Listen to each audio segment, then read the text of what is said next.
Selamat pagi Bapak Ibu yang kekasih di dalam Tuhan Yesus Kristus.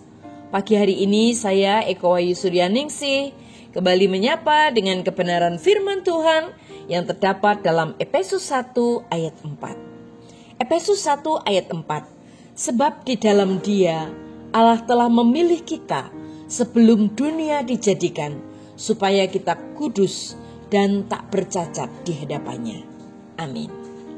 Bapak Ibu yang kekasih di dalam Tuhan, ketika anak saya masih kecil, biasanya saya akan duduk di sampingnya ketika dia sudah tidur pada malam hari.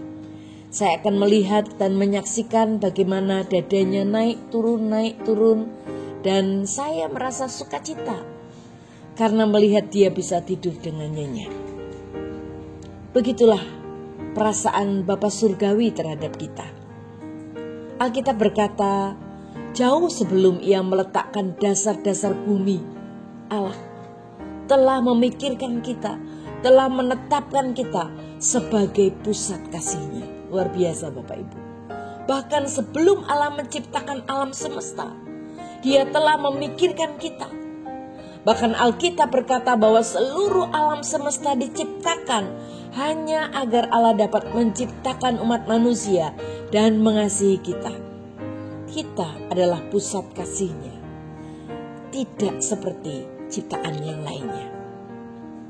Kita diciptakan untuk dikasihi oleh Allah. Ketika kita membiarkan kebenaran yang mendalam itu meresap ke dalam jiwa kita, kita tidak akan pernah lagi memiliki masalah dengan rasa tidak aman atau dengan harga diri kita yang rendah.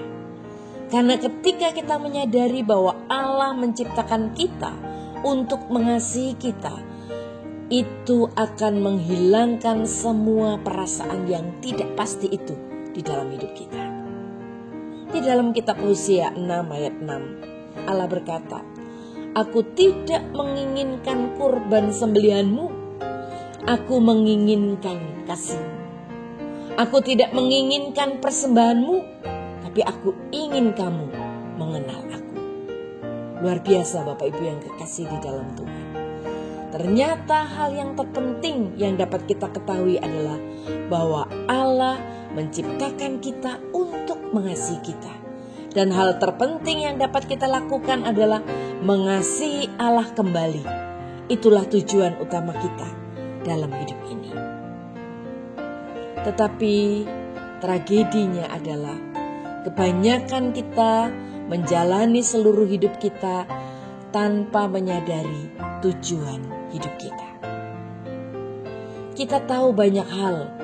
Kita mengerti tentang harga saham mungkin, kita mengerti tentang kenaikan harga, kita mengerti tentang penurunan harga, bahkan kita tahu tentang skor olahraga, pemain terbaik, siapa yang masuk di dalam peringkat-peringkat tertinggi, siapa orang yang menjadi favorit di negara ini. Tetapi satu hal, kita tidak mengenal Tuhan. Kita mungkin tahu tentang Tuhan, tetapi apakah kita mengenal Dia secara pribadi? Apakah kita memiliki persahabatan, hubungan kasih yang sangat erat dengan Tuhan? Jika tidak, mari inilah waktunya mengenal Dia. Amin. Mari kita berdoa. Tuhan Yesus, terima kasih buat firman-Mu pagi ini. Kami diingatkan untuk fokus mengenal Tuhan sungguh-sungguh, karena Tuhan sudah lebih dahulu mengasihi kami. Dalam nama Tuhan Yesus kami berdoa. Haleluya. Amin.